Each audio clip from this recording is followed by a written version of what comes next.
Yes. Good morning.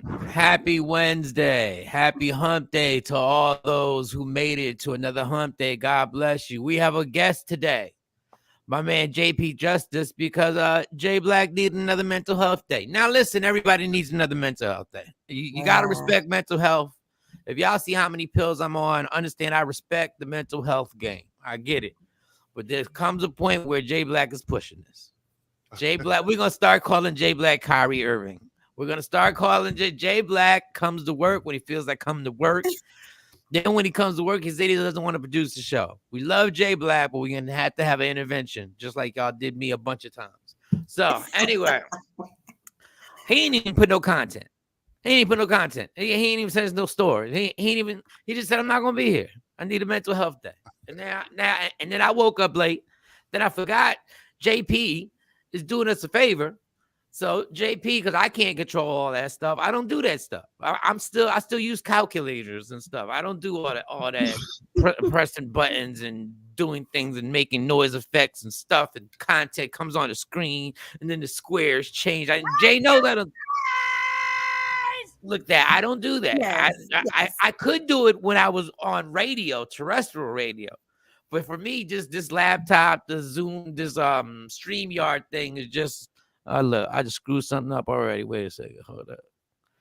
There. Hold up. I'll be right back. Here I come, y'all. Mike is like that grandparent who you like, pop, just push the button. Just push the button. Now look, now I just messed up my screen. Damn. Hold up. Here I come. I'm coming right back, y'all. I'll be back in a second. When it's on FaceTime this close right here. Why is I can't see nobody? Who is that? Okay, here we go. Anyway, the focus is on J Black, damn it. It's out of control, but we normally start our show by asking, how was your night? How was your night, Mo? My night was fantastic. As you see, I still am having problems with my voice.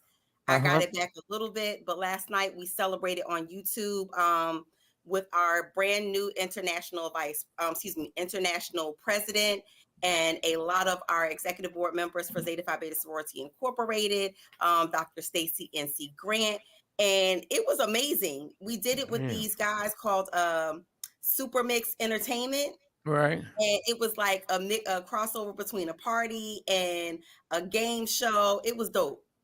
It was dope. Y'all have partied this election more than a Democratic convention, dog. Like y'all have partied.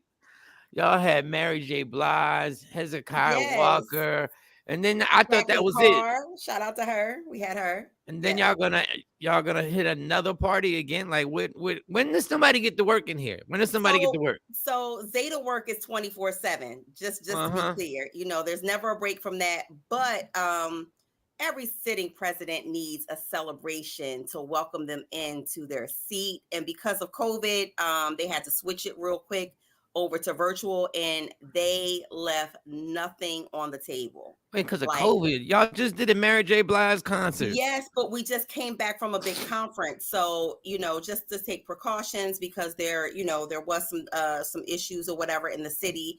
We want to make sure everybody's safe, so they decided to bring it virtually so that everybody across the globe, because we got chapters in Ghana, Mike, we got chapters in Dubai. We have chapters in Germany. So we wanted to make sure everybody was included. And so they took it virtual. It was dope. I've never seen anything like it before. It was very innovative. And I'm just excited. I forget there's black people in Germany for some reason. I know that's very naive of me. I do forget there's a lot of.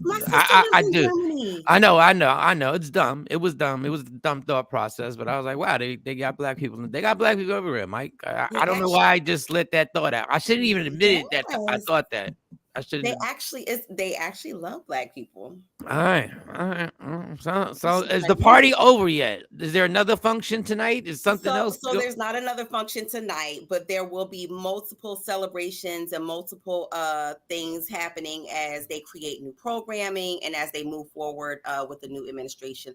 Alongside Phi Beta Sigma Fraternity Incorporated, we are constitutionally bound, and so I'm excited to see what's going to happen with the sitting president for Sigma, Chris Ray, and our new international Grand Basilisk or president, Dr. Stacy and I'm tired for her right now. I'm exhausted just by hearing the functions that y'all had to take place. You have to embrace the extraordinary, Mike, like everybody else is doing right now. Get on the wave. I got it. Mr. JP Justice, welcome to the show. Thank you, brother. Amazing comedian. You might have seen him on Def Jam, a host of other things. He's joined us. He also has his show at night called Step Into the AM, correct? Yes, sir. That's exactly what it is. Step Into the AM. Step Into the AM. Hilarious, funny comedian. How was your night, Tony? Well, in comparison to my girl right here, I just made a steak. God damn, I put butter on it. Let me try to make it sound good. I put butter. I put some garlic on it. I had some little A1 steak sauce with it. I didn't sound as good as her night. Her night was excellent. Like she parted. I did. Hell, I had a Corona with it. Does that sound exciting? I didn't do it. I didn't actually. When I was on a couple of great podcasts last night talking about some great topics. Maybe I talk about it a little bit. Bring up one of the topics later on today.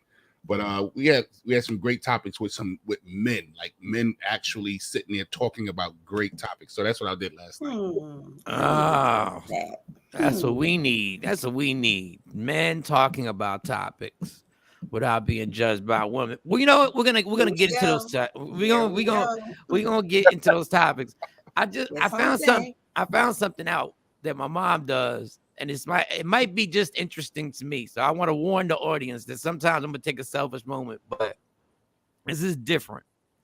So I go downstairs, and normally, we're a Puerto Rican family. I'm hearing her watch some Spanish novellas. I'm hearing Spanish language. Like, I'm hearing Spanish on TV. Every time I come down, I'm hearing some more Spanish. And then I was pouring me something to drink. Excuse me. And I said, that language ain't Spanish. Because I was like, my Spanish ain't good, but I know Spanish. Like, if I go to a funeral, I know what to say without offending anybody. I know what to say at birthday parties. I know how I understand it. I'm like, Mom, what are you watching? She said, I just found these new Turkish soap operas. They're amazing. I love your mom. I said, what? She says, these Turkish soap operas, they're amazing. They're so much more intense than the novellas. I said, so for weeks, not knowing what they were saying, she was trying to find a closed caption for it.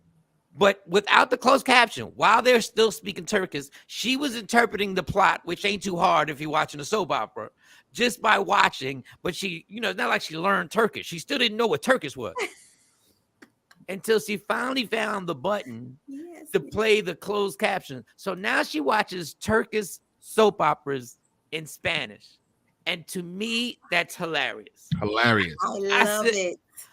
And every time I come down, I say, Mom, what made you even look up Turkish soap operas? He said, I don't know. I just started looking up Turkish soap operas. Now she doesn't even go back to the Spanish ones. Now it's all Turkish people speaking Spanish, which is too much. It's over the top. But it's every time I come down, I go like, that's hilarious. There's no way. My mom thinks different.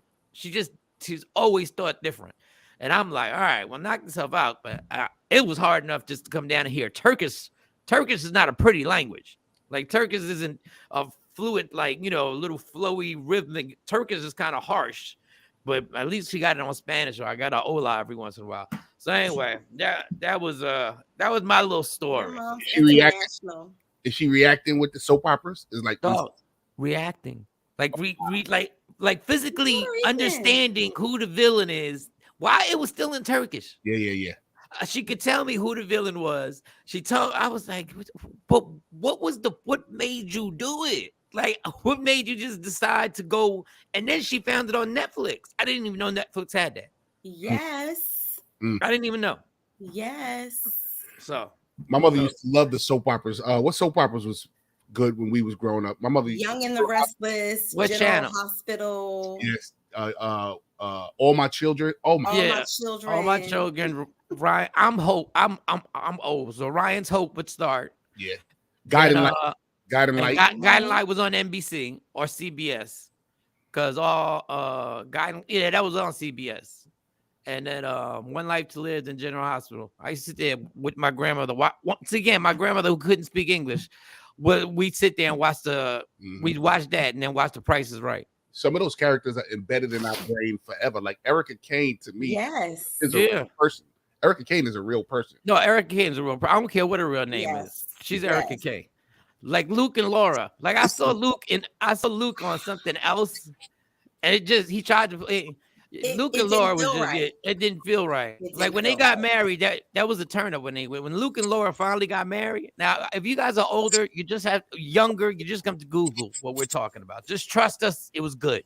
Well, General Hospital is still on. Like Angie and Jesse and Angie. Oh my God, yes. Jesse and Angie. Yes. All right. No segue. I was on YouTube yesterday, and I watched the whole Cooley High movie yesterday for no reason. Wow. You never seen it before? No, I saw it, but for no reason, I decided I was gonna watch it from the beginning. Okay. I was confused. I had something wrong in Cooley High. I thought when dude found Coach Chief with his girl, I thought it was the light-skinned one that he cheated with. It was the brown, because what's his name? Preach had two girls. He had the light skinned one that he was just getting to know, and then he had the brown skinned one that would never let him hit. I don't know. This is breaking news to me, y'all. I always thought it was the light skinned one that he caught inside. It's the brown skinned broad he caught in there. I was like, really? And I totally forgot they thought that them two snitched. Cause I was like, why do they die? Like, cause I knew Coach Chief had to die, but I was like, why? I had forgotten why they died. And I was like, oh, they died because they thought they snitched on them. Yes. I said the streets was real even back then. Yes. they were realer back then. It was real. It was a good. Honestly, I really enjoyed Cooley. You know, if you ever go back and watch a movie, like, wow, that movie really wasn't as good as I thought it was. Well, you ready for this, man? Y'all ready to have some fun with me? Go ahead. There's a lot of those movies that I haven't seen. A ton of them. I mean, give me your black card back. Yeah, exactly. Put it right here. I'm not allowed to have potato salad at some places. I'm not allowed to use the hot sauce. Like, what didn't you watch? Like, give us an example of a movie that you're supposed to watch that we're supposed to watch that you didn't. How about you give me some and I'll tell you if I saw them. You don't have to see this one, but this one I just bring up because when I watch it now, I realize it wasn't a good movie. The Last Dragon. Oh no! What? No. See what I'm saying? Before I even answered, look at it. What? The only reason why I saw it is because my sister swore Timac was going to come in the house and give us. Listen. Yeah. Listen, that was everybody's husband when that movie came out. Yeah. Like everybody was like, "That's my boyfriend." Yeah, there was some real bad acting that went on in there. Horrible acting. Hey, yo, that Chinese moment when they was doing the wonton and the oh my God, horrible. I mean, there's not many movies like old school movies that I'll watch over because I'm not a repetitive movie watcher. Once I watch it, it's gone. But The Last Dragon is definitely on my list. Jay Black just put up the light-skinned chick was loyal. You're such a colorist, Jay Black. JP, just for reference, Jay Black has an issue with anybody who's not a light bright. He has a preference. You ain't right to Jay Black. He has a preference. He likes light skin. He has a strong preference. Yes. Yeah, he has a strong preference. Did he say that, or is that what y'all? Yeah, listen, it's very clear. And every time we talk about chicks that are what he feels like are 5 or below, it's always a dark-skinned girl. Ooh. He never, ever, ever puts on a light-skinned girl. He has issues with women of color. Jay Black said something funny. Jay Black said, name 4 ugly light-skinned girls. I feel like just because you light don't mean that you're pretty. Light does not equate to pretty. Hey, this Nikki said she never seen Cooley High. Nikki. Oh, you never seen Cooley? like Come you. on, white Nikki, chocolate. I like you. I'm gonna give you 24 hours. I'm gonna give you 24 You hours. gotta watch. Just go to YouTube. They got the annoying commercials that YouTube does now for all of 3 seconds, so it's not horrible. It's like 3-second commercials. But yeah, The Last Dragon. Okay, let's say you had to watch Beat Street. You saw Beat Street, right? Oh, I'm from Harlem in the Bronx. Of course. Okay, so you saw Beat Street. I've never seen what's the thing with Sidney Poitier and Bill Cosby? Saturday night, something Saturday night. You've seen that. Have you seen Cornbread Earl and Me? No, never saw Cornbread Earl and Me. Never saw Cornbread Earl and Me. Color Purple? Never saw Color Purple. Oh, you never saw. Okay, oh, you never saw Color Purple. JP, you got 24 hours. I've never seen E.T. Oh, you ain't never see E.T. What's going on? What happened in your childhood? I went outside. Like I'm one of 11 kids, so when my mother said it was okay to go outside, I went outside. Okay, right. There was no staying in. There was no 11 kids. Y'all probably didn't go to the movies all the time. Yeah, you're not going to the movies with 11 kids. I'm not going to the movies with 11 kids right now. Man, you gotta be kidding. So you never saw The Color Purple, which is a long ass movie, but yeah, you should probably watch that one. That one was pretty good. Pretty good. Me. Yeah, that's my favorite movie. Let me think of another. We're talking about JP Justice losing his black card. He claims that his black card has been it hasn't been revoked. But it's definitely on cease and desist. It's in jeopardy. It's in jeopardy. Yes. It's definitely in jeopardy. Now you saw Boomerang. Oh, you had to see Boomerang. Okay, all right. So now you're grown. Boomerang, you can go on your own. So now the movies is about you. If you decide where you want to go. I'm gonna get you, sucker. No, I've seen pieces, but never watched it from beginning to end. You never saw the beginning and end. I'm gonna get you, sucker. I've never sat down to watch I'm gonna get you, sucker, from beginning to end. Okay. I watched it in the movie theater. No. What about? I could see, like, it was classic, and there's some classic skits, but it's really just one skit after another skit after another skit. And God bless Robert Townsend. I mean, for putting that together. Yeah. But it really is. I don't know why I went to never saw the 5 Heartbeats. Wow, JP. Now we're talking. Blasphemy. JP. I love telling black people this stuff too, because black people. I mean, come on. You never was interested, like, as much as it comes on TV, you don't just stop and watch a few minutes. I mean, BET and TV One might play that thing like every other day. Yeah, Coming to America, yes, and Roots. I seen the updated version. I never saw the old one with Lou Gossett Jr. and all of that. I remember watching it, but you got to remember, y'all, this is the 70s. Like, this was like a 3-4 day event of Roots coming on TV. I don't remember watching. Roots, I know I saw it, but I'm watching every year during Black History Month. Yeah. Every year, even if you didn't have cable, it came on that little when you had the click, click, click, click, click, click, click. Ooh, remember that cable? Yeah, that cable. So if you never watched it, I must say at this point, your black card is being revoked. Juice I've seen. Thank God. Look. Forget Roots. Thank God you saw Juice. Damn. Ooh, man, I was going to have to really forget history. Forget the culture. Unbelievable. Forget the discovery of racism and destruction. Until I actually was in college at Cheney University. I went to a predominantly white high school, so of course, they didn't show all of those things. But I'll never forget the question because it was in one of my padding questions, and they said it was a black reporter. They were asking me all generic questions, and the black reporter hit me with, "Who wrote Roots?" Oh. Alex and Haley. I couldn't answer. Is it Alex Haley? Of course, I'm sorry. Is it Alex Haley? Yes, Alex Haley. Alex Haley, yeah. But I wasn't taught that until I went to an HBCU.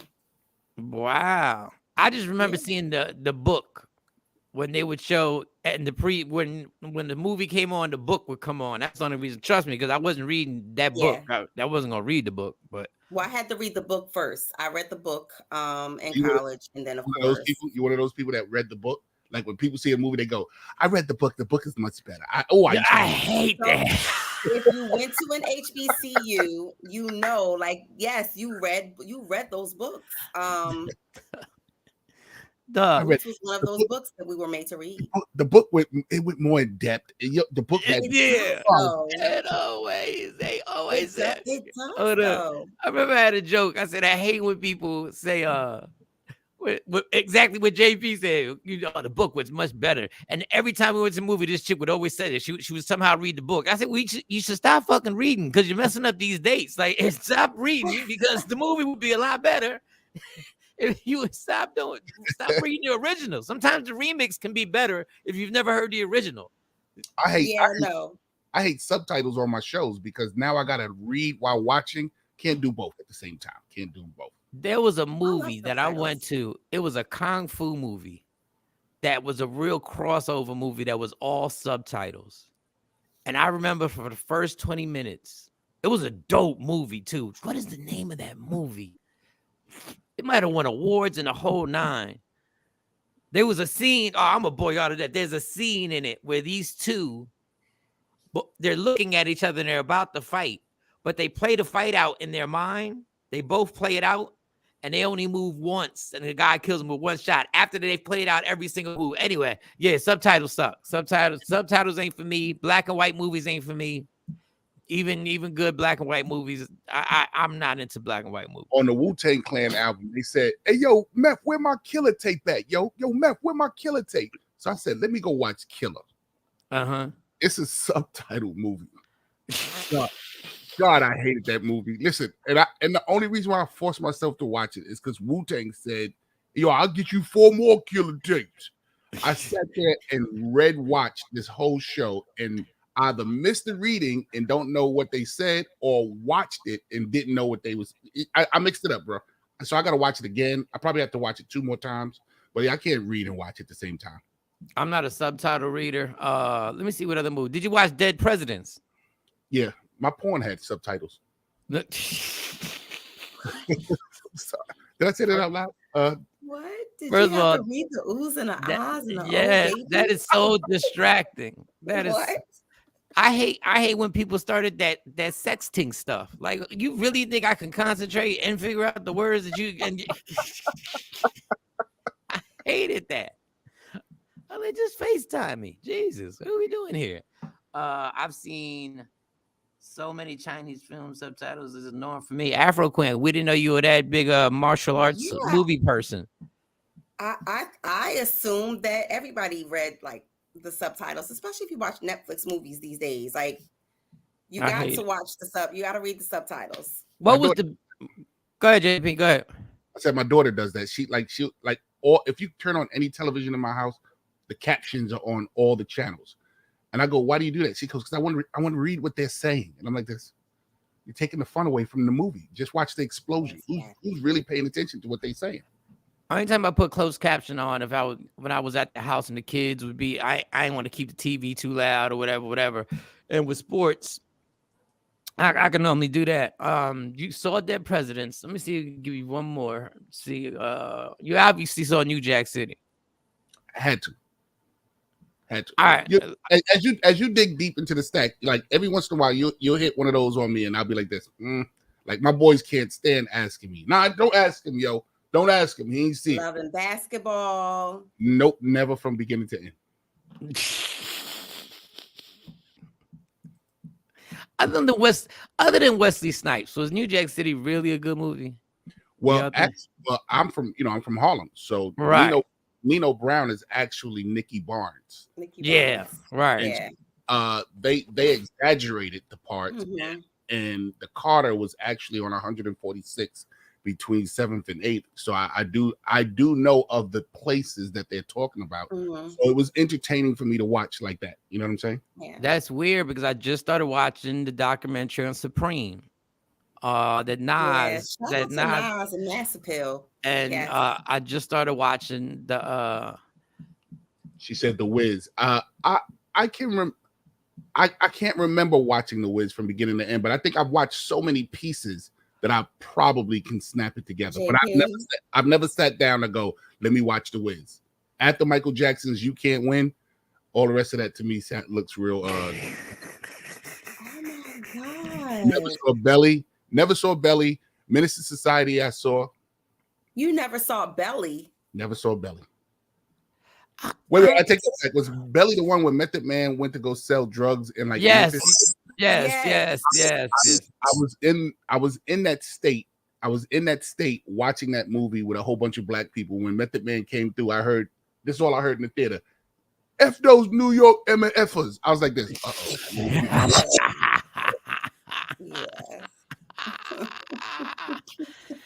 I'm not a Wiz. Yeah, I mean, I saw the Wiz, but it wasn't something that I'd go back and watch all over again. Minister Society, I watched that. Didn't like those black exploitation movies feel depressing to watch though? Like when I look at them now, I'm going, my God, they look depressing to watch. Well, during that era, it was, it was popular because we didn't have that. Yeah. So that was more of a comic relief for that era for us. It really was. Yeah. That movie Eddie Murphy did on Netflix about that. What was the movie he did? Dolomite.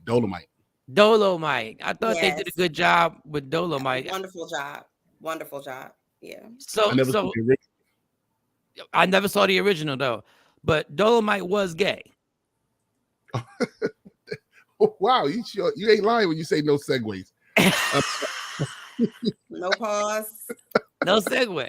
We don't get no pause. No, because I think that's amazing. Because he was gay, but he had to play. He played that super. You know what I'm saying? He was sexually fluid. Is that what it was? Yeah, I used to. Oh, okay. According to the kids these days, I used to sneak and listen to my grandmother's Dolomite on vinyl. Right. And like the Rudy Ray Moores and stuff like that, those all were pressed on vinyl. So I used to sneak and put it on low and listen to all the dirty jokes. And of course, you don't get to see these people on television back then. None of that. It was unheard of. So I was excited to actually watch the behind the scenes and how he became who he became. Yeah. Let's bring JP Justice up to. Let me get my energy out. I'm tired, y'all. I don't have a C4. Yeah, you're giving me. I just rolled out the bed. Jeez, I really did just roll out the bed. JP Justice. Well, I'm gonna give you some rapid fire questions. Is it weird that Ray J has Brandy tattooed on his leg? Yes. How weird on a scale of 1 to 10? 12. 12. He's giving me Alabama vibes right there. He's giving me that my cousin is my baby's mama. Yeah, and everybody come on out here because my sister Brandy here, real country. Would you get a tattoo of another man on your body, bro? What? I'm asking. Pause. How about no? Not even Jesus. Not even Jesus. Even if somebody, God forbid, passed away. Yeah, I don't do that. No. Not even my You dad. don't do that. Okay. You don't do that. All right. You know why? If my dad had a name that nobody else had, then I can go, that's my dad. But I can't. Right. That's my dad and the guy at the barber shop and this dude I seen at the sneaker store. We're not doing that. We're not doing that. Okay. All right. Well, you've been married for a long time. Yeah. Did you have a preference in women? Was a light skin, brown skin? But I guess you definitely. I don't remember ever meeting your wife, so I don't know. Yeah, my wife is gorgeous. I like to say that all the time. But no, did I have a preference, Mike? Coming up, man, we were superstars. Well, I was never new to women. Like, soon as I started tall, I'm 6'8". I played basketball, roller skates, sang in high school. So I was never new to women. So did I have a preference? The ones that just said no. You said no? You ain't my type. Oh, I thought you were going to say that's your preference. Well, I thought you were going to say none of you can be new to women. You all came from a woman. No, but you don't understand. I was really spoiled. Women, well, I can't even say women because we were teenagers at the time. Teenagers, females, from the point of them recognizing, oh my God, he's 6'8", or I wasn't really 6'8" at growing up, but I was tall growing up. Ever since I got that like that, I always call myself the trophy because girls would go with me and didn't even know how to pronounce my real name. My real name is Jameek. I was Jimmy Q and I was Jimiquia, but Jimique. Like girls. Yeah, that's when I met him. He was Jameek. Right. Girls could not yeah. pronounce my name, but I was dating them, having my way with them, and all that kind of stuff. From that point on, the age of like 15 on, I recognized that I can have my way with these women. And I really spoiled myself. And then at 18, I got into comedy. And then once we got into comedy, we became superstars in our neighborhoods. We became superstars around the country. And so I got spoiled. I met my wife at 28, but from like 15 to 28, oh God, blackout years. Terrible. I call Michael Shawn's blackout years the who won it era. Yeah, man. Who won it? Who won it? Oh, look, those days. Look, Mike, you remember those days. Look at that guy right there on the wall. Which one? Which one? I'll find a picture. Yeah, let me just. Okay. But that is funny because that basically is when you start finding your superpowers. So you found your superpowers around 15 years old. You realize, okay. I said, all right. Yeah, there goes Jameek's superpowers. That's on that looks like the set of Def Comedy Jam. Yes, it is. Yes, it was. And that's it. And once that is history, the rest is history. I never realized you were that tall.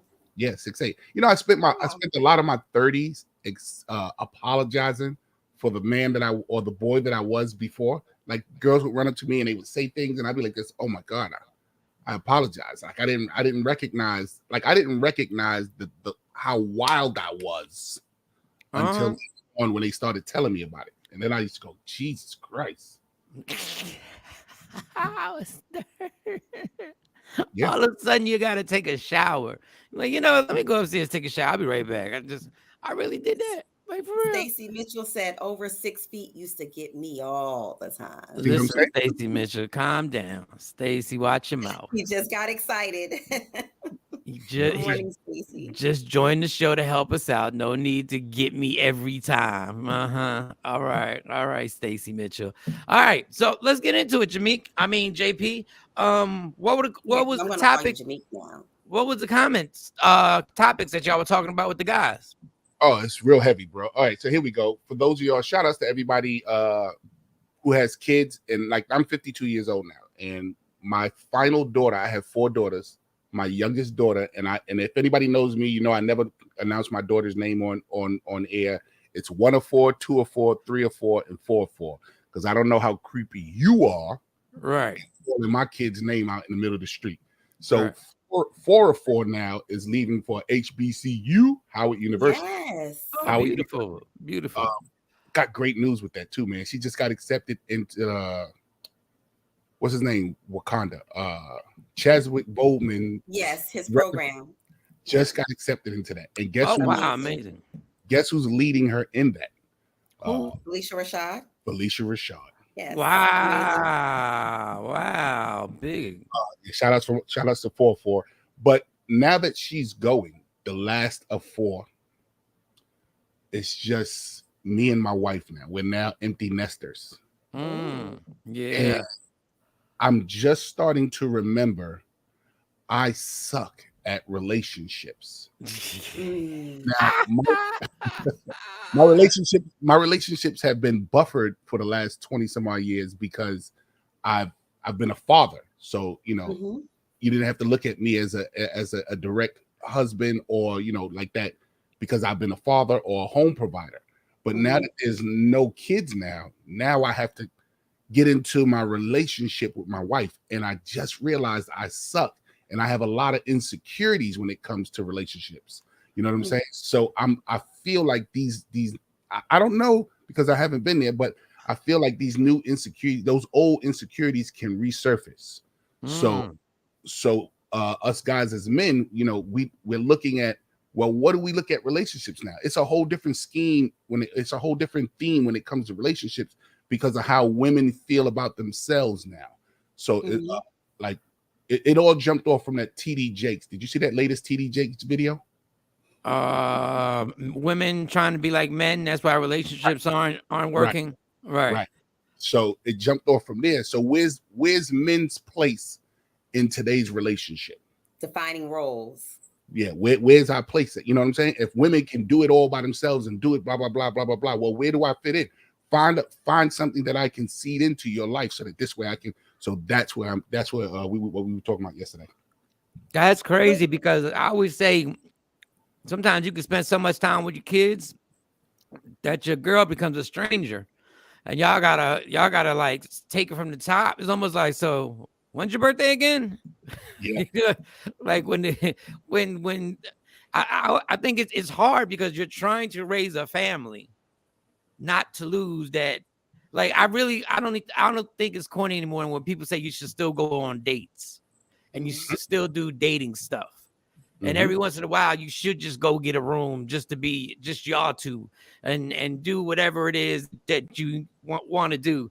Because when you get lost, sometimes you can get lost in raising kids and lose a relationship once the kids leave. And y'all be like, we ain't got nothing to talk about. My wife keep talking about this Lorraine girl. I said, why do you keep talking about Lorraine? She said, boy, that's my middle name, fool. I said, oh, my bad. My bad. But I think I talk about, even on our show, a lot of times when we talk about relationship topics, it's important to continue to grow with your mate, and not just grow with them, but be very intentional about some of the things that you do. Because it is very easy to get lost when you have children, because everything is centered around the children in your household and making sure everything runs properly. That you forget the reason why all of this is here in the first place. And it's because y'all two came together. Joy just jumped straight out the window. She was like, go to the nude beach. Jesus Christ. Joy, what's your Instagram? Goodness gracious. Wait a second. Spice it up. Go to a nudist beach. She said go straight to heatism. Damn. All right. Put your Instagram. I want to see some Instagram pics on it. But I think the funny thing that JP said is, what is a man's role now? Because it seems like being a flaming heterosexual man, you're under attack all the time now. Now, if you don't like nothing, if you don't like something, it's because you're homophobic, or you're this phobic, or you're something phobic. There's something. Toxic male, blah, blah, blah. You know what I'm saying? I just watched the episode of Good Times. And James's father came back after 35 years. And the guy who played his father was another strong black man. And then James is a strong black man. Yeah. Now, ladies, my question to you is, how strong should we be? Because you want a strong man beside you. You know what I'm saying? Like even right now, oh my God, I've been getting women angry all around the country when I say this. Y'all just got that Roe versus Wade flipped. And what you need right now is a protectorate, someone who's going to protect you. But you've been telling us for the last few years that we're toxic male and blah, blah, blah. But you need that now. You need that to argue for you. You know what I'm saying? So where's our role? Like, where's the spectrum of heterosexual male? How far can I bang my chest without you saying that's too far? That's what men do. Men bang their chest. That's what we, that's the bravado and the sex appeal of a man. But you told us that we can't do it. So where do we fit? So society is telling you that you can't do it, right? So going back to the basics of roles and identifying roles and who you are in relationships and who you are in the household. I think that's a conversation that you and your mate need to start. Like, you have to start there with your mate, identifying what I need from you as a mate and as my man, and what you need from me as a woman. I think a lot of people get it mixed up and confused when they say, oh, y'all women are strong out here. Y'all are independent. Y'all are doing all these things. What do you need a man for? Where do I fit in? I heard you say that earlier, JP. I think that you are missing the point. I am resilient. I don't like to use the word strong, and I tell Michael Shawn that all the time. I hate when men say, "Oh, y'all women are strong. Y'all don't need a man because y'all are so strong." No, I am resilient. Because the word strong has a negative connotation to it, right? Strong. If I say you're strong, that means you don't need anything. You're good. You could hold it all up on your own. And I'm sorry. Am I resilient enough to hold it up on my own? Of course. But would I like a mate right there saying you don't have to? Absolutely. So I think that we need to begin to have the conversation with our significant others about what is the role? What do I need for you to play in this relationship? What do I need from you in this relationship? And I think that starts the definition of identifying your role. Is that the clip? Is that the clip right there? This is the clip. Can we hear this clip real quick? Yes. Yeah, go ahead. Your self-esteem is compromised when you have to ask your wife for lunch money. You came into the world because Adam broke the order. We were not designed to receive from women. Your self-esteem is compromised when you have to ask your wife for lunch money. I'm not saying you got to be rich. I'm not saying you got to be famous. I'm saying that you have got to be the one who pours in, not the one who takes out.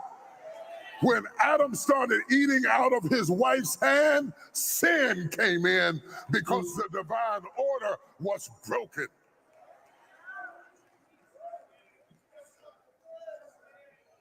Are you hearing what I'm saying to you? And Adam all of a sudden has allowed the curse to come because he stopped pouring.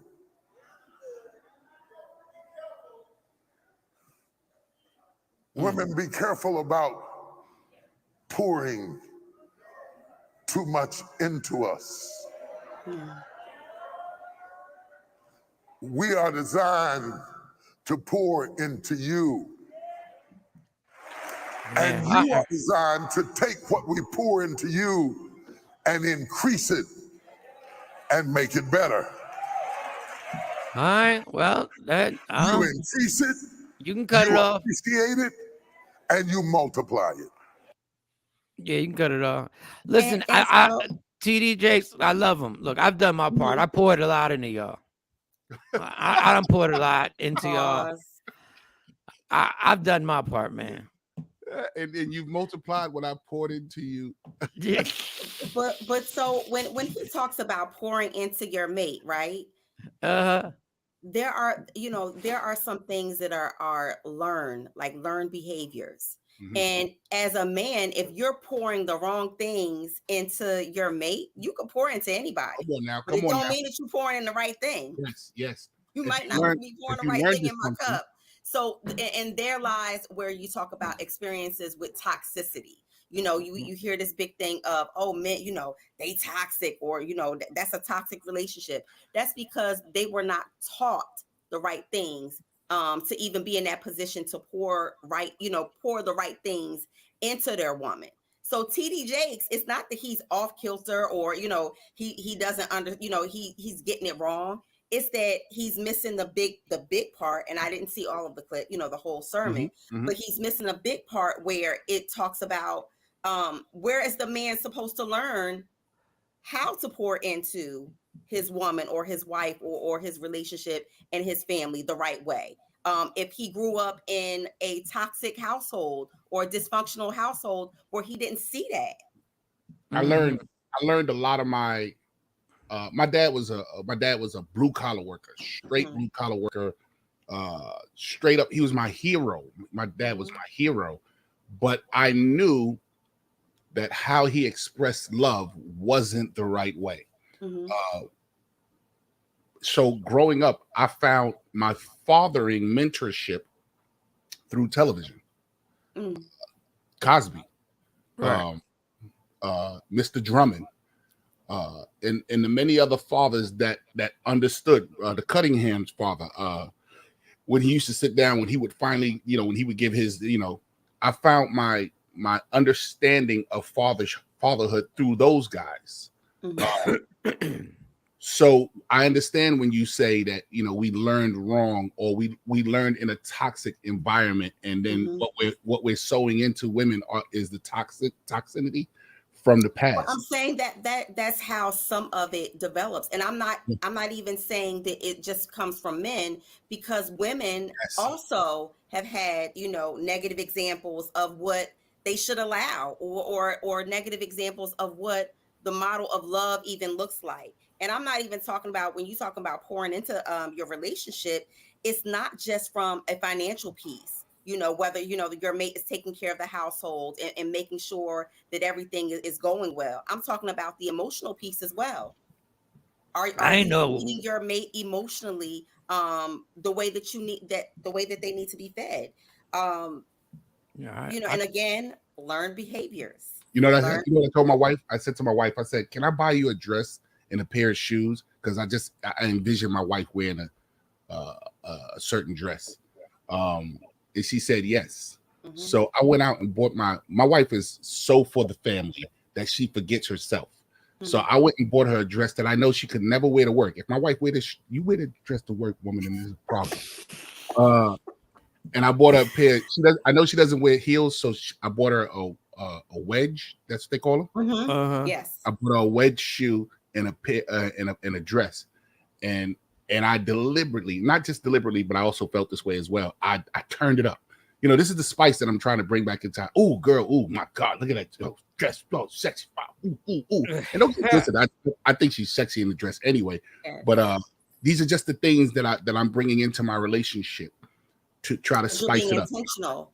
Right. That word intentional that I use is important. You're being very intentional about the way that you're dating her, the way that you're caring for her, and and that's still pouring into her, because she needs that upliftment. Yeah, y'all been married for a long time, but she needs to hear, "Damn, you look good." Oh yeah.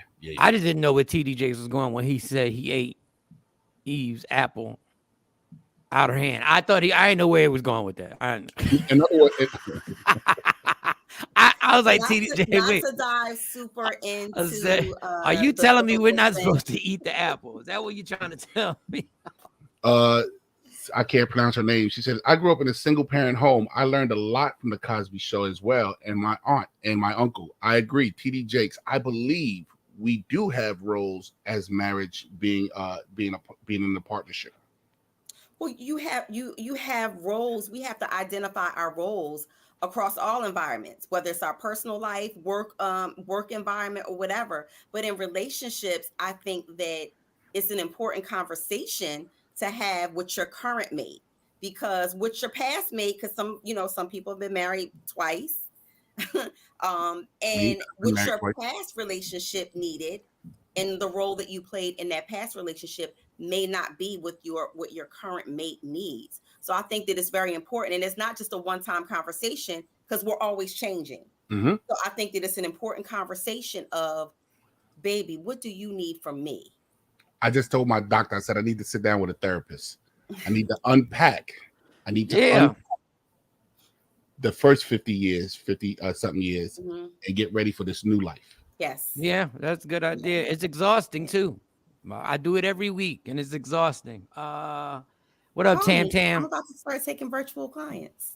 Yeah. Oh, yeah. And Mo's taking virtual clients. So that's what you do. Yes. Mo. Okay, Mo. Yes, I'm a clinical therapist by degree. Yeah. Okay.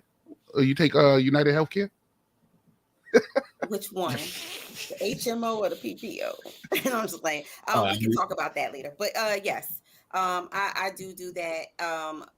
But I think that when we say roles, we always think immediately of a man versus a woman, and a man's supposed to do this and a woman's supposed to do that. No, roles are so much bigger than that. And in order for a relationship to work, you have to identify what it is that you're supposed to be and do in a relationship, and who you are in that relationship. Because like you said, your kids is gone, and now you're trying to figure out, all right, well, who are we? Like, who are we to each other now? And clearly that's changed since y'all have gotten together. Yeah. Clearly that's changed since before the kids and when y'all got married. Yeah, clearly. But this cute word toxic, real quick, before we go on to the next one, because I know you got something else you're gonna play, JP. No, that's it. I'm here for whatever we do. Okay, no. I just this toxic thing. This has always been there. It's always the bitter people that wind up getting the most attention because they're the loudest. Like it's always the bitter man or the bitter woman who leads the congregation at the barbershop or the hair salon that leads to chant on how the other sex ain't shit. It's always them people that lead the charge. You never hear. I know JP Chester's comedian's been married for how long now? 20. 20 years. Jay Black has been married for 15 years. Those are two people off the top of my head I named, but nobody sees that's not the cool conversation to have at the salon, because nobody, or the barbershop, because nobody wants to hear shit about happiness. Happiness ain't fun. Like, we like to hear about the person going through the rough time, and girl, can you believe he's going through that? Can you believe he left the family and no one does? There are plenty of people out there who are in healthy relationships. It's just they don't ever get the light shined on them. Well, it's not promoted as a societal norm. We are a violent society. If you look at all of our shows on TV, JP, Mike, it's all about the drama and the toxic, and the worse it is, the more in tune and glued to the show we are. Our society sells P-Valley. You gotta, if it ain't toxic and if it's not drama filled, then it's not. They say it's not real. You know, it's not interesting. It's not intriguing. And maybe, we need to normalize healthy relationships. Well, you'd be surprised, Mike, how many both male and females come to me now and ask me for marital advice. Right. They come to me like I'm this OG in relationships. Well, 20 years is nothing to sneeze at, JP. Well, 20 years came with turmoil. Like it wasn't all flowers and roses. So right. It came with ups and downs, turmoils. Like, there was a point when I thought this wasn't going to last, and there was a point where, like in marriage, in my marriage, I don't know if this is normal for everybody, that I can't stand being around this woman. You know what I'm saying? There are points like that. So when people come to me and ask me about it, and I recap in my mind my 20 years, 22 years with her, I'm like, you're going to base your relationship after this? Like, like you don't know what these struggles are. These struggles are real. You know what I'm saying? Exactly. So there's a lot of things. But I do get a lot of, and as far as people liking drama, people like to know that someone else's life is worse than theirs. Yes. So all the time. They tune in. Because it's identifiable. Yeah. It's identifiable. And you always, as humans beings, you want to make, you want to say, well, dang, my life is really not that bad. And in a very sick and dysfunctional way, somebody else having a worse relationship than you makes you feel a little bit better inside to say, hey, I got a little glimmer of hope, because that's real bad. That's like Michael Jackson bad over there. That's Bobby and Whitney bad over there. Yeah, it's like Bobby and Whitney bad over there. Yes. So, Did you say Jaden Will? Want somebody that they can identify with. Yeah. I'm glad, or indifferent. Mike, I'm glad people are starting to identify. Well, I hate that Jada's getting such a bad rep in it, but I'm glad that people are starting to identify Will and Jada as a bad relationship, because it looks so normal on the top. Right. When the layers started to peel back, people can see, oh my God, I can't even imagine what it was like growing up in that house, because that house now seems to me to be one of those houses that you hear kids go, I can't wait to get out of here. I want to move. I just got to get the fuck out of this house. So now I'm starting. But that was the home of millions of people. The cover looks great, but when you peel back, it's And we were willing. If I heard one more person say, well, Will wasn't mad, they agreed, they were swingers, I was like, so this is the role model we got now. So this is what we gonna do now. Like that's what you think we built for. Because I know I'm not built for it. Yeah. I said, but we were ready we were ready to justify Will. If that Oscar never happens and he just gets the award, we go along justifying that their relationship is just fine. Yeah. And obviously, as much as Will may have agreed, he's the one who snapped. So there was something unhealthy going on in there. And when you start seeing clips of her saying she didn't love Will on Oprah, and she spends every once a year celebrating Tupac's death with a love letter, Like if Will would have pulled that same thing, we would have never allowed him to get away with that. To write a love letter while he's married to Jada to a woman who had passed away, and every year, and had her daughter write a love letter. Like that was the biggest fraud like we've ever. But you know what? It's not their fault. It's because we were willing to be like, hey, that looks like fun. That looks like they really doing something. Maybe that's the way. Because like JP said, we're always looking for how a relationship is supposed to work. Now, if you're a swinger relationship and it works for you, knock yourself out. I just don't think that is something I know I'm not built for.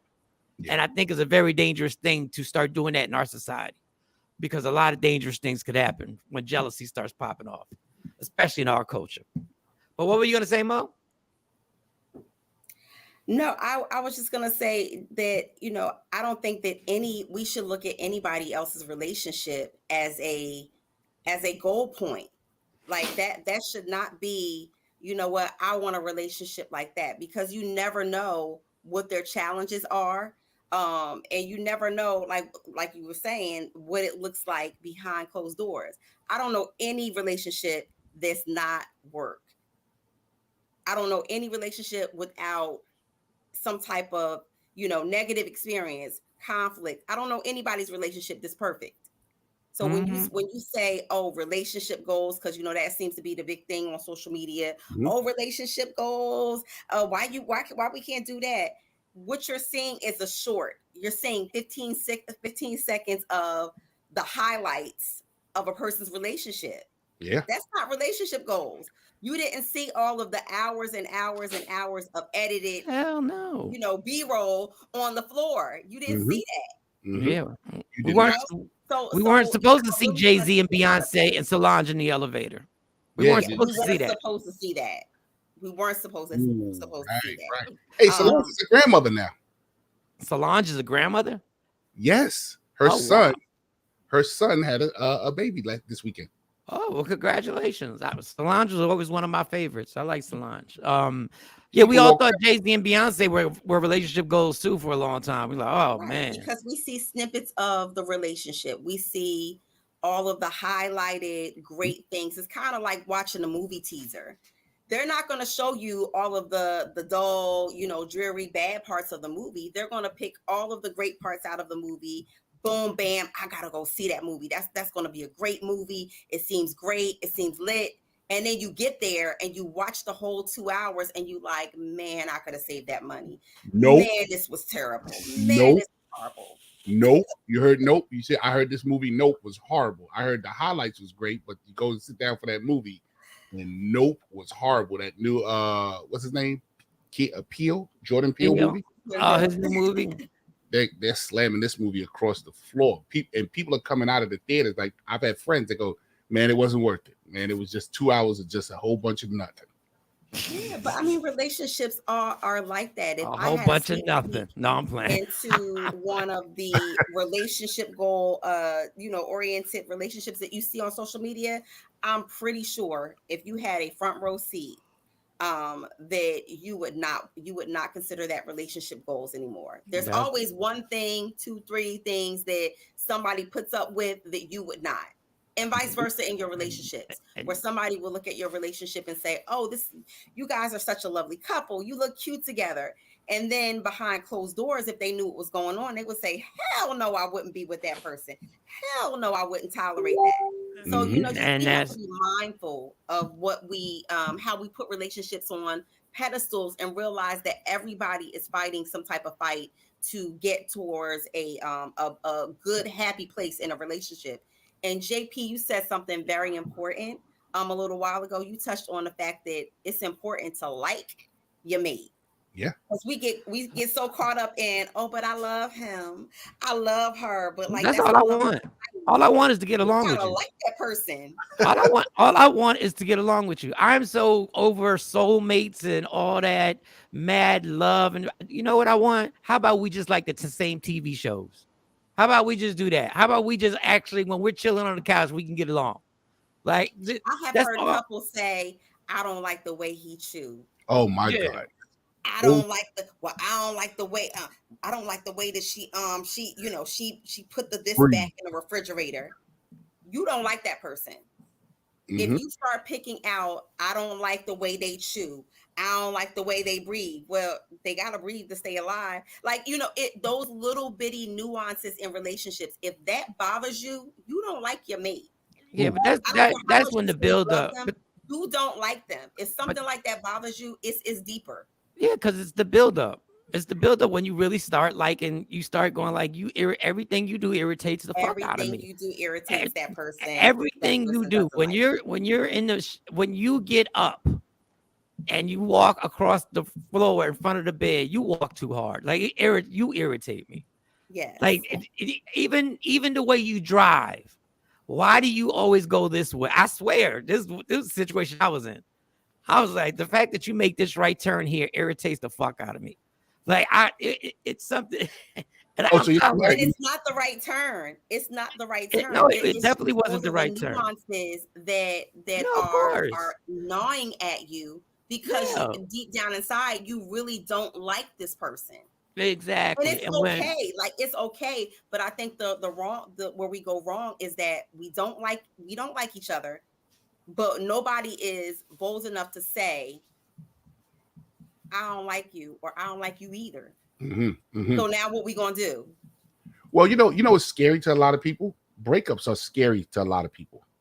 Change is scary to people. I got a friend who, Gary, we're the same age, and Gary must have tripled, if not quadrupled, the amount of relationships that I've ever had in my life because he wasn't afraid to go, no, I'm out. Nah, I'm good.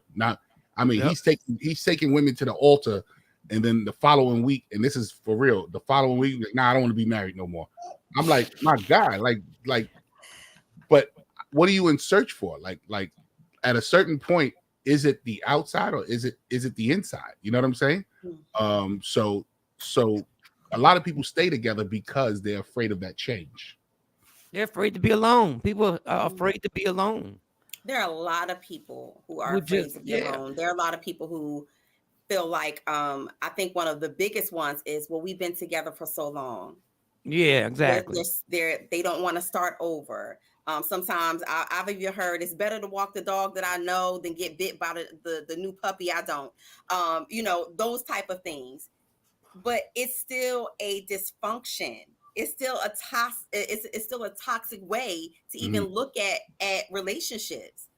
This is not a dress rehearsal. We only got one life. And I always say, don't waste it with somebody who you don't like. Yeah. Unless she got a lot of money. Unless she has a lot of money. Then. And then you gotta even ask yourself, you gotta weigh it out and say, like if I really stopped liking J-Lo, if I really hated J-Lo, I'd probably hang in there for probably a decade. He said probably a decade. I'd probably hang in there for a decade if I didn't like J. You get to know somebody. Everybody gets tired, but even she probably can be a bit much, but she found love with it. But I'd hang in there. But so what about with Oprah? Oprah, I'd hang in there for a little bit. I don't know how much I can take it to Gail. The Gail Oprah thing. I don't know how much I could take a poor. Batman has handled the Gail Oprah gate very well over the decades. You mean to tell me you wouldn't want to be in a love sandwich with Gail and Oprah? I don't think that statement is you wake up one morning.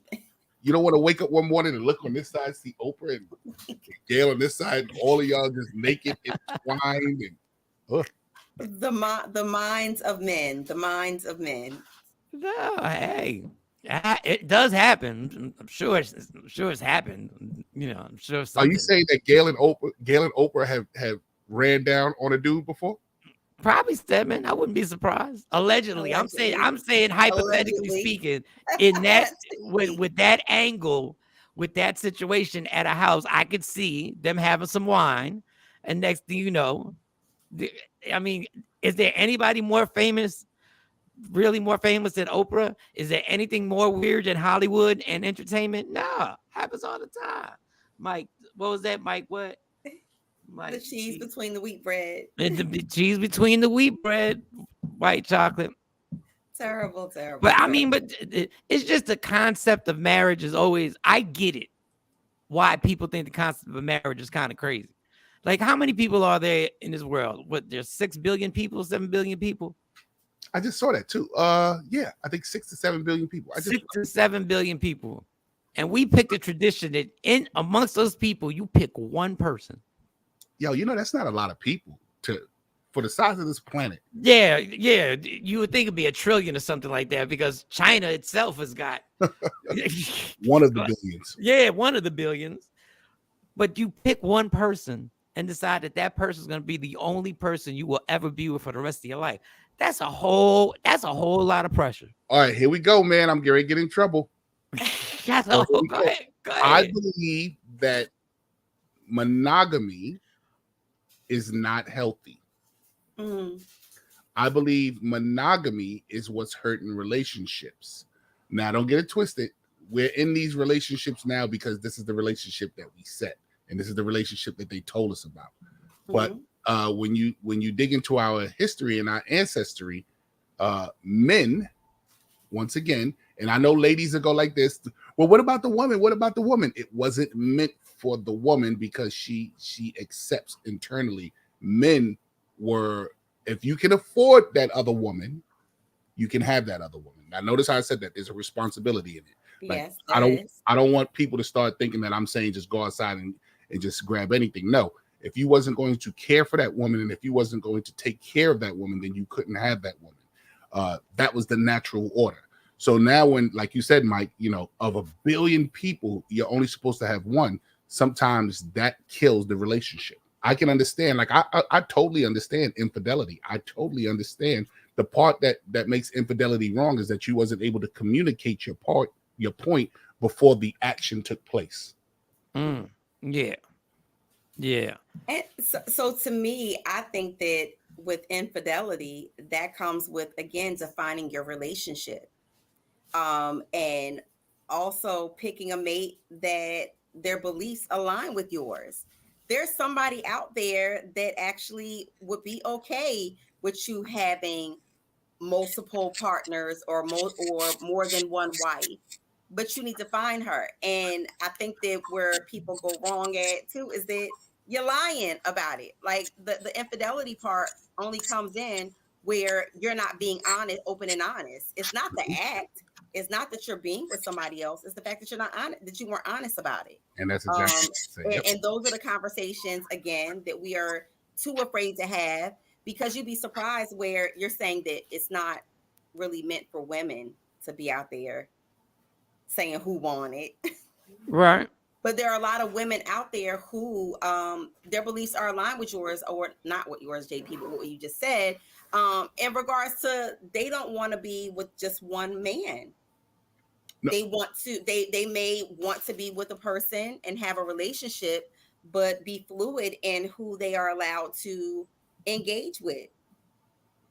You don't think that that's a whole. Sorry, that's a whole nother argument. And hold on, someone said, yeah, that's a whole nother discussion, because that's a whole. What you say? It's only one hoe per household, and they gotta be a man. And there lies part of the problem. Part of the problem is that women think that we're equal on everything. We're not. And one of the things that we're not equal on is our sexuality. I'm not saying that you can't be. I'm not saying that today's woman is like this, but it's unnatural to me in my mind. And I know women are going to be like, well, if a man could do it, I could do it. If a man could do it, I could do it. No, it's because women are because you go into a woman and it's into her mind and it's in her body and all that kind of stuff. First off, your pH balance would be knocked way the hell off, whether or not you use condoms or if it was natural. Your balance will be so well off that it's just not mentally. I don't think it was designed for women to be like that. You know what I'm saying? And back to this lady who said I'm giving Haitian vibes. What does that mean? I thought you said Harlem vibes. Did you say Haitian vibes or Harlem vibes? No, Haitian. She Oh said damn, Haitian yeah, I need vibes. my No, glass of I Haitian totally got what vibes. Joy was saying. If you ever dated a Haitian man, ooh, Sherry, I love you. Joy, I love you joy. so much. Listen, man. Good luck if you're in a I love happy you. relationship. My If- wife. Keep doing the best you can. Whatever works for you. They say that's Keep it. Keep working. Stop reading self-help books to try and fix your relationship. Go to therapists. Go to counseling. And don't ask me for advice because I'm horrible. Because at this point, I'm back in these streets. So listen, I'm just looking for somebody who, like I said, watches the same TV shows I watch. JP, I've been around the block, and my Nikki. pH is fine. Now it is. Now it's fine. Now it's back in whack. How much water you had to drink? Yeah. Listen. I think that men should take just as much pride in their bodies and not spreading it around as women do. I have to disagree with you there, JP. When you say that women should be able to spread the wealth and women are not shouldn't be as sexually fluid or open with themselves. I'm not saying that women should go out there and spread it like jam on a sandwich, but I think that healthy sex practices should be practiced both ways. I just want to know. We all applaud Nick Cannon. Right. Everybody's applauding Nick Cannon, so he's kind of. But what if it was a woman who was wealthy and she just wanted to now increase her legacy? You don't see that that's a little different having 8 different penises than having 8 different. There's a little different. Oh, why? Because it just That's is. still a societal thing. Why? And that's the part that women want to normalize. Because if you're able to, I just want to know what the difference is. Why is there a double standard with that? If you can accept these things, if you can accept these things about our society and culture, I think women choose, not just women, people. I'm not just going to say women because I think gay people do this and I think guys do this as well. We tend to want to give a reason why I don't want to accept this part, but that part is a part of this part, and this whole part goes together. But you can't break it. I'm a black and white type of person, and I think life is not in black and white. But life is a black and white thing, and the gray is where we want to give excuses for why we don't want to do this. I don't want to do this, so let me give you the reason why. But that's not how it's supposed to go. It's supposed to go like this, but no, today I feel like this. Well, okay, you feel like that, so now we shade it in gray so that this way we can excuse that you don't want to, that we fall short of what it's supposed to be. Now, the societal norms are made up by people. We drive what's normal and what should be and what shouldn't be. So, but don't you think we accept some of the things that are societal norms? But then we don't. Yeah, I get what you're saying. Sometimes we do, and sometimes we want these norms to be okay, and then them norms ain't okay. But I will say this about the woman: normalize what we want to make ourselves feel comfortable. We all do that, and that's the great. A woman who has 8 kids with 8 different guys, you know who really couldn't accept her, who would talk the most trash about her? It would be other women. The 8th guy. But it would be other women that wouldn't. Yeah, well, the 8th guy is the one talking to. With your 8 babies and your 9 baby daddies. All right, this has been interesting, y'all. I'm exhausted. So we're gonna wrap this up. I got to get out of here. JP, thank you so much for filling in for Jay Blizzy. Mo, we'll see you tomorrow. And Jay Black should be back. But if not, let me know. I'm in Boston tomorrow. I'm in Boston tonight, ladies and gentlemen, with Jonathan Gates up in Slade. So I'll be back. Jonathan Gates. Wow. That's dope. I remember last time I did a show for Jonathan Gates, Kevin Hart was with me. Hilarious. Kevin Hart was with me last time I did a show for Jonathan Gates. That is funny. I need to get out there. Is it a comedy club? Yes, it's Slade. He's been doing it for over 20 years, man. Let me tell you. Oh wow. They love comedy in there. Oh man, you gotta give me a little plug, JP. Promise you I will, brother. Give me a plug. All right, y'all. You know we end the show. Love me for who I am, not who you want me to be, because I can never be that. And understand there's only one thing in life that's guaranteed. It will end. So enjoy every minute, every second. You fight for likes. You fight for views. You fight for parking spots. Fight for your happiness, and never let anybody take it from you. Michael Shawn, our guest JP Justice, Sexy Mill Takeover Legends. We'll see y'all tomorrow. Yeah. Yes, sir.